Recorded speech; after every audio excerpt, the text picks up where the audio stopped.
风云起处仓皇变化，箭在弦上不得不发，云文云雾三分天下，凝聚群众可以问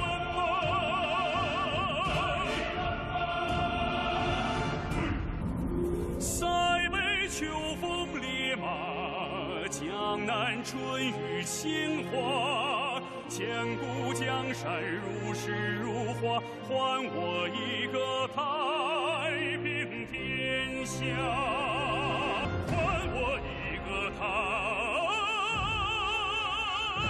平天下。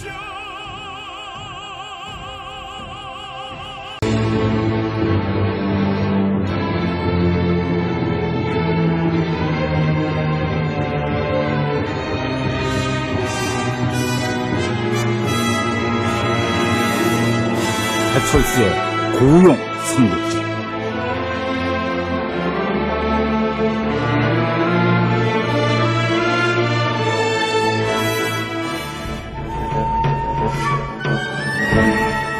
제28부 관우의 눈물 그 6번째.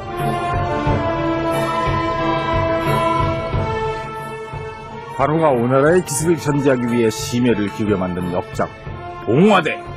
그러나 이 봉화대는 지금 봉화대의 수비대장 부사인의 방심과 오나라 특공대의 치밀한 기습 공격으로 차례차례 무너져가고 있었다.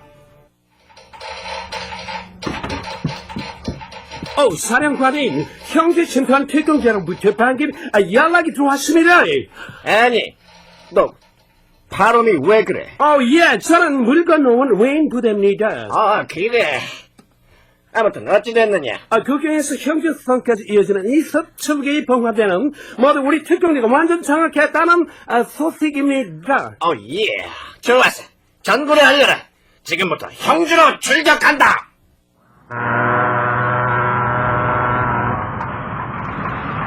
여몽이 이끄는 10만의 병력은 함선에 나눠 타고 형주로 진격하기 시작했다. 이때 형주를 지키는 형주군은 겨우 수천 명도 채 되지 않았다. 관우는 봉화대를 너무 과신한 나머지 전 병력을 모두 북쪽으로 이동시켰던 것이다. 형주는 너무도 쉽게 오나라에 함락되고 만다. 형주의 백성들은 들어라. 지금부터 형주의 통치권은 우리 오나라의 소유로 넘어왔다. 백성 여러분들은 절대 동요하지 말고 생업에 종사하라. 형주의 백성들은 오늘부로 오나라의 백성이다.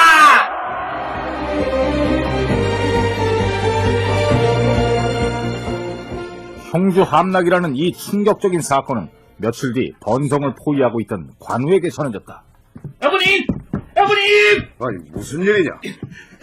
아버님, 큰일 났습니다. 형주가 함락됐습니다. 아니, 뭐라고? 그게 무슨 소리야? 오나라 특공대가 봉화대를 기습했습니다. 형주는 무방비 상태로 오나라에 점령되고 말았습니다. 장군! 장군! 아니, 요하, 또 무슨 일이냐? 번성에는 위나라 군대 움직임이 심상치 않습니다. 아무래도 형주 함락 소식을 저들도 들은 것 같습니다. 위나라 지원 부대가 지금 번성으로 속속 도착하고 있습니다. 아버님, 이 일을 어찌하면 좋겠습니까? 분하지만 철수한다. 형주로 돌아가자. 단숨에 여몽을 해치우고 형주를 재탈환하자. 준비를 서둘러라. 알겠습니다.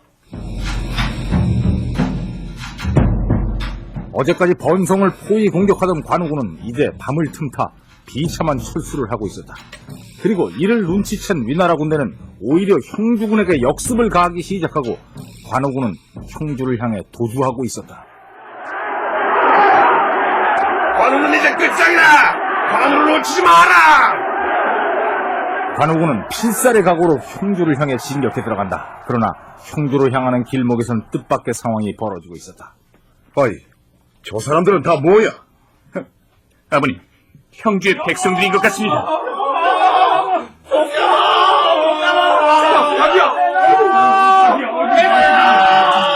형주를 점령한 오나라 사령관 여몽은 형주의 백성들을 형주군이 진격해 들어오는 진경로에 풀어놨다. 그리고 그들은 관우군에 속해 있는 자신의 아들, 남편, 아빠의 이름을 애타게 부르고 있었던 것이다. 가족들의 절규 앞에 관우군의 사기는 단숨에 떨어져 버린다. 문태도 건기수도 여보, 빨리 항복하세요. 이제 형주는 오나라 땅이에요. 야, 이놈아, 그만 싸워라, 이놈아. 네가 항복을 해야 우리 가족도 안전해진단 말이야. 형님아, 빨리 거기서 빠져나와서 이제 오나라에만 항복합시다. 그토록 강한 결속력을 자랑하던 관우군은 여기서 단숨에 무너지고 있었다. 여보,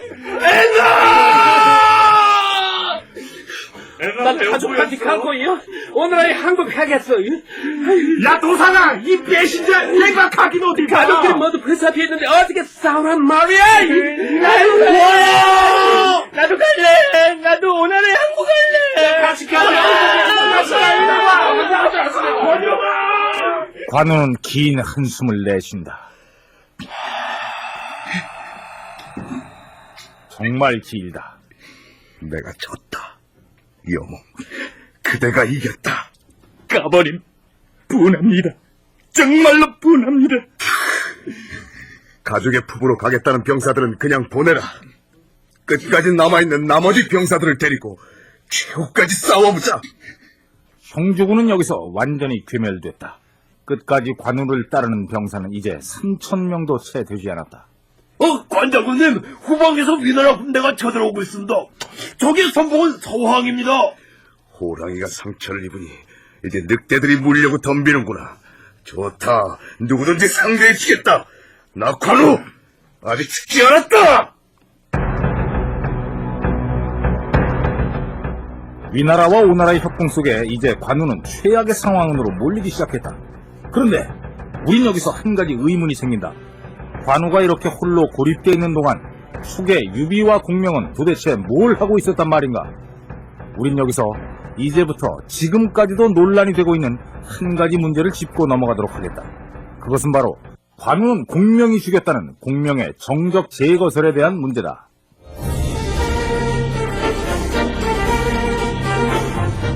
삼국지는 지금까지 수많은 소설가들에 의해 재구성되어 왔다.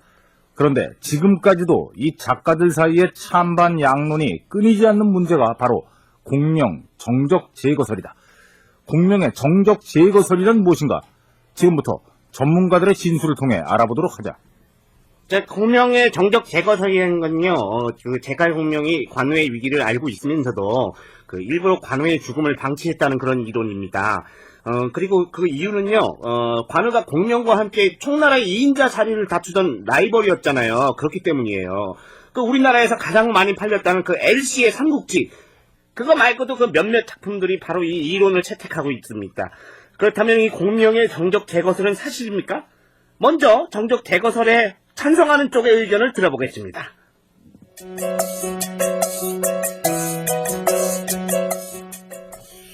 관우가 비록 오나라와 위나라의 협공을 받고 죽음을 당하게 되지만요, 이 사실상 그 원인이 이 제갈공명이 제공했어요.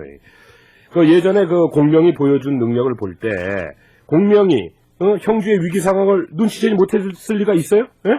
하지만 공명은 이를 알면서도 고의로 못 본 척했던 거예요. 법률적 용어로 치자면 미필적 고의에 해당하는 것이죠, 그게. 많은 사람들이 총나라의 2인자를 제갈공명을 알고 있는 사람들이 많아요. 실상 그렇지가 않아요. 공명이 비록 많은 공을 세웠어! 공을 세웠지만요. 내국에서도 총나라의 2인자를 관으로 인정하고 있었으니까요. 공명과 관우는 눈에 보이지 않는 2인자 다툼을 벌이며 사이가 벌어졌고, 결국 형제 위기도 못 본 척하게 된 거예요. 맞아! 여기에는 몇몇 유력한 증거들도 있어요. 첫째, 일찍이 관우가 화용도에서 조조를 살려줬을 때 공명은 관우에게 심한 모욕을 안깁니다. 그리고 관우의 부하인 요하가 나중에 맹달에게 원군을 요청하게 되는데 맹달은 이를 거부합니다. 맹달이 어떤 장수입니까? 그는 척장 중에서도 공명 계열의 장수였어요. 위와 같은 이론들을 바탕으로 이른바 공명의 정적 제거설이란 논리가 성립된 것이다. 그렇다면 공명은 정말 관우를 고의로 죽게 놔둔 것일까? 이번에는 공명 정적 제거설을 반대하는 주장들을 살펴보도록 하자. 공명의 정적 제거설이라는 이론은 그 후세의 소설가들이 상상해낸 말도 안 되는 이론이라고 저는 생각해요. 그 첫 번째 이유는요, 과연 공명이 그렇게 어리석은 인간이었느냐 하는 거죠. 당시 그 형주의 영토는 우리나라 경상도하고 전라도를 합친 것보다 훨씬 더 큰 영토였습니다. 더구나 당시 중국의 교통과 문화의 중심지였죠. 근데 그런 노란자 위의 땅을 과연 공명은 단지 관우를 죽이기 위해서 포기했다는 건데, 관우가 죽으면 형주도 없다는 것은 공명은 누구보다도 잘 알고 있었을 텐데 말이죠. 훗날 공명은 6차례에 걸쳐 북벌을 탄행하게 되죠. 그때마다 그는 엄청난 고전을 하게 되는데 그 이유는 촉에서 위로 향하는 길이 너무나 험했기 때문입니다. 공명은 결국 끝내 위나라 총벌에 실패하고 마는데요. 그 결정적인 이유가 바로 이 공격 루트가 확보되지 않았기 때문입니다. 그런데 만약 형주가 있었다면 얘기는 달라지죠. 이런 사실을 모를 리 없는 공명이 과연 관우를 죽이기 위해 형주를 포기했을까요? 아니지요. 삼국지 정사를 살펴보면 관우와 공명이 사이가 좋았다 이런 기록은 보이지가 않습니다. 그러나 두 사람이 사이가 나빴다라는 기록 또한 보이지 않고 있죠.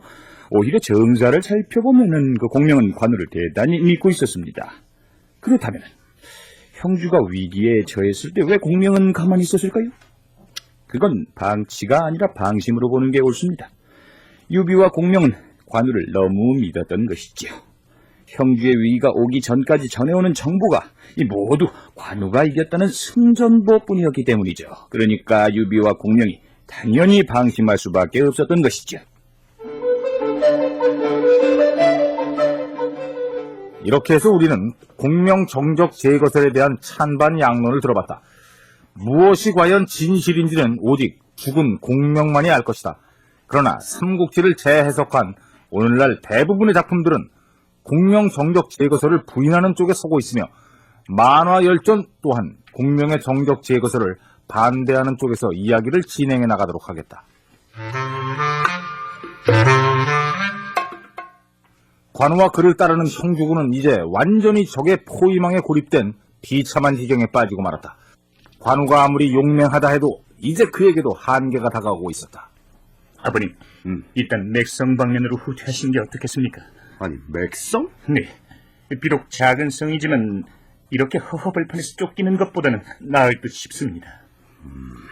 그래, 그렇게 하자꾸나. 관우와 그를 따르는 500의 병사들은 맥성으로 후퇴했다. 그리고 당연히 맥성은 곧 오나라 군대에 의해 완전히 포위됐다. 500의 관우군을 포위한 오나라 병력은 무려 10만을 넘고 있었다.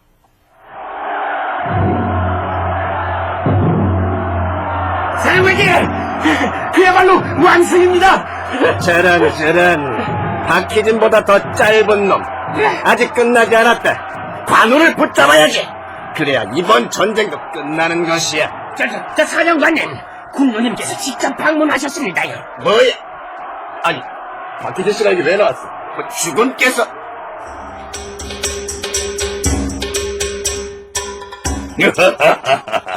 여몽장군, 참으로 수고 많았소이다. 그대 덕택에 이 수건이었던 형주를 차지하게 되었소이다. 아직 끝난 것은 아닙니다. 장군, 관우를 놓쳐서는 절대로 아니 됩니다. 물론입니다. 여기 전황표를 보시죠. 자, 어디? 이미 맥성 부근은 사면으로 포위를 마쳤습니다. 그렇구만. 단지 북쪽만 약간 경계를 허술히 해놨죠. 관우는 분명 이 북쪽 함정에 걸려들 것입니다. 좋아요. 장군, 관우를 꼭 사로잡아야 합니다. 죽이지 말고 꼭 생포하십시오. 알겠습니다. 걱정하지 마십시오. 한편 그 시각 맥성에 고립된 관우는 이제 최후의 계책을 수기 중에 있었다. 관장군님, 드릴 말씀이 있습니다. 말하게 요하. 제가 이 포위망을 뚫고 상용성으로 가서 구원을 요청해 보겠습니다. 그곳에는 맹달 장군이 3만의 병력을 가지고 있거든요. 그리 멀지 않은 곳이니까 성공만 한다면 아직 기회는 있다고 봅니다. 아니, 요하. 할 수 있겠나? 그냥 해보는 거죠, 장군. 좋다. 어서 가라. 장군, 제가 지원군을 데려올 동안 부디 살아계셔야 합니다. 걱정 말게나. 이 관우 결코 쉽게 죽지 않는다.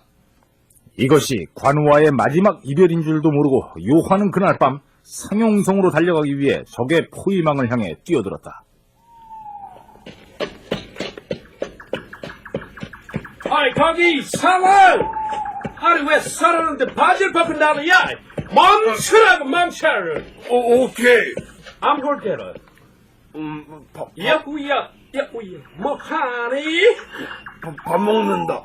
밥 먹는다? 무슨 반찬? 개구리 반찬. 죽었어? 살았어? 살았지. 뭐?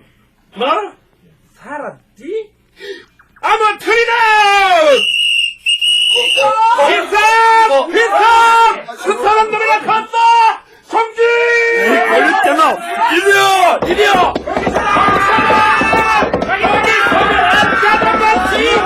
이 몸은 상영정까지 가야 한다. 누구도 날 멈출 수 없다.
귓가를 스치며